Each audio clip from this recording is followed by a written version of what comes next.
One of the great things about university band days is that you get guests that drop by. They come in to judge, they come in to check out their instruments and see how they're doing. And when you have ASU Band Day, the Arizona State University Marching Band has all Jupiter, Mapex, and Majestic equipment, and we're gigantic. It goes off at almost 400 people. And the percussion products manager from Jupiter USA, which is Mapex drum percussion product manager, and Majestic too, right? Correct. Is Chris Hanks. And so you're the man on the hot seat right now. You got Sam Pilafian and Patrick Sheridan surrounding you. You feel like you're in trouble, like you're on a game show? Yeah, I think so. I think I'm in big really? trouble. Dave Knox is behind the camera from banddirector.com, and that big silver switch right there is the trap door if you give us the wrong answer. Excellent. Chris, welcome to ASU Band Day. Thanks. It's a pleasure to be here. Happy to be here and get a chance to see the ASU Marching Band live and in person. Checked out the rehearsal this morning. It was awesome. Can't wait to see the performance later on. That's really great. We've been on design trips with you where we were working on brass instruments, and every once in a while we'll just grab Chris and say, how does this sound compared to the bass drum you're working on? You know, little things like that. How sousaphones and contras and bass drums are actually musical cousins, you know. We have to coexist. So you're the first drummer we've talked to in a long time, actually. We try to avoid that. And we get in trouble for talking to you when we were in 8th grade, so we stopped. We stopped talking to percussionists. And now for the $64,000 question as asked by Patrick Sheridan in his UNIVAC-like mind. Okay, Chris, are you ready? Yes. Here it comes. Okay. No, stop, wait. How many different size bass drums do they make for the marching band field? Because I think I've seen, like, at least 6 different sizes today. They come more than that? Actually, yes. We have, let's see, we have to count here. 14, 16, 18, 20, 22, 24, 2 different depths of 26s, 2 different depths of 28s, a 30 and a 32. So that's 12 sizes. 12 sizes of bass drum. I play one mouthpiece on one tuba. That's it. One size fits all. Not here. Tell me more about that. Tell me more about what's the 14? That's the like, what does that have a specific bass drum name? It's not even called a bass drum. It's like a piccolo drum or almost the bass drum. What is that called? It is well, you know, it's arguable perhaps whether or not the 14-inch bass drum is really a bass voice, I guess, but it's popular for indoor marching percussion, WGI, cool. Competition, that kind of thing, where perhaps the sound that you're looking for isn't quite as boomy. You're looking to cut down on that, but you still want a decent number of tonal voices. That's it? There's no name for that thing? And there's no special name. Oompa and Loompa or anything, nothing like that? I don't know. So it's like a bridge drum between the bottom of the tenor drums and the other part of the bass drums. Correct. It is sort of an overlap, really, if you look at it, because the biggest drum in the tenor set is also a 14.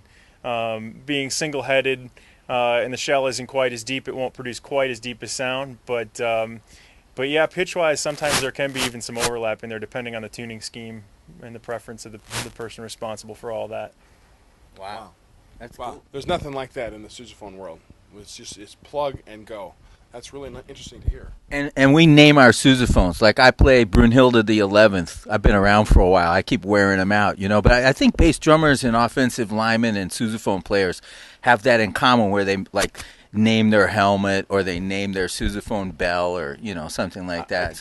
I could see that for sure. Wait a minute. Wait. You mean like bass drummers are above that? They don't participate in such things? Well, I think bass drummers just like to put pictures inside their bass drums and things like that. You know, the biggest thing about you is you're too smart for us, so we're going to dismiss you right now and bring over the newest member of the Jupiter management family. That sounds great. Southwestern District Sales Manager for Jupiter America is A.K. Kist, and he's from Southern California, and we're going to meet you for the first time. Hi, I work for you. Sam Pilafian, this is Patrick Sheridan. Very nice to meet you. And I don't know if that seat feels hot, but it's gonna. And you're a percussionist. I am. I'm a percussionist. I studied for a number of years out in California, and managed a couple music stores, and just joined the team about 2 weeks ago. Wow, that's well. Welcome to Jupiter. And let me ask you a couple questions about your performance history. You spend time on the field and indoors both? I did. I spent some time on the field throughout junior high and high school, as well as a couple drum corps once I was out of there. I studied percussion in college, and then I also, once I was out of college, instructed indoor and outdoor drumline. Wow. So you're up to your neck in percussion. Have you done teaching as well? You know, but you said you were instructing. Have you taught private lessons as well in your life? Well, you have to pay for college somehow. That's far out. This is really exciting, and we can't wait for you to hear the ASU band, which is completely outfitted. The pit and the drum line, and then Jupiter horns everywhere, woodwinds, brass, everything. It's almost 400 people out there. And I hope you brought your wrench and you're ready to go. I'm ready. Well, are you ready for the question of the day, which Chris did a really good job of that, but he's been here for a while. He knew there was going to be trouble when he saw Pat and I together in the same room, and you're surrounded right now, and here comes Pat with the big question. Dun, dun, dun. What do they call a drummer that lost one stick? Drummer that lost one stick. A conductor. I'll be here all day, everybody. Thanks very much. So let me ask you a drum question, because we got such a great thing about bass drum. So what I want to know is about the snare drum. So can you give us a treatise on the marching snare and the difference between that and a snare that we would see used in a concert band, other than the harness and that you carry it? Well, that's certainly a good start, the harness and you carry it. The drums used in a concert band situation are not quite as deep.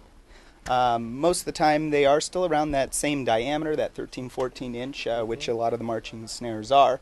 The marching snares are also made for higher tension heads.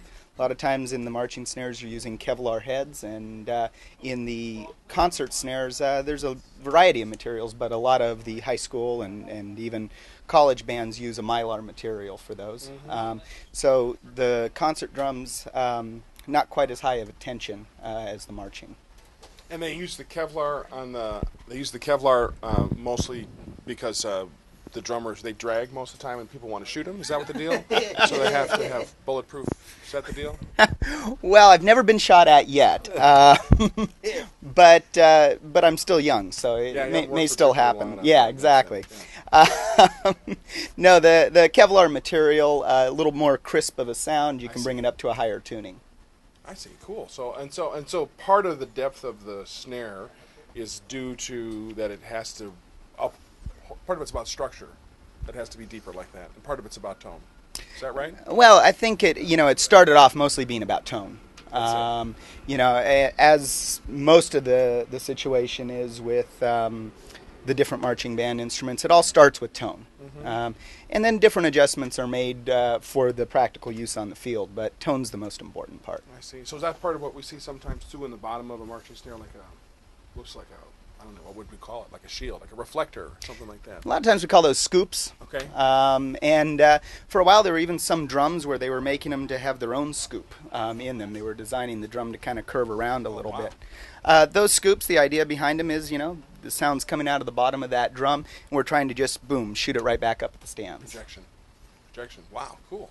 Wow. We've learned more about drums today than any tuba player has ever known ever. A.K. Kist, welcome to Jupiter America, and you're our rep, and it's going to be really great. And let me tell you about Chris Hank's ears. We used him when we were designing and building the brass instruments, because he's got, and it sounds like you're in the same boat. So when you're in California and we go over there to do design, you're going to get the call. And so start listening to things like euphonium, the things that you never messed with when you were in school, The guys we threw stuff at. The stuff the snowballs that we were trying to get in the bell and things like that. So welcome here, and thank you very much for coming to ASU Band Day. It's an honor to have guests. An expert is anybody that's more than 10 miles away, and you're way more than 10 miles away from here. Thanks, AK. Thank you very much.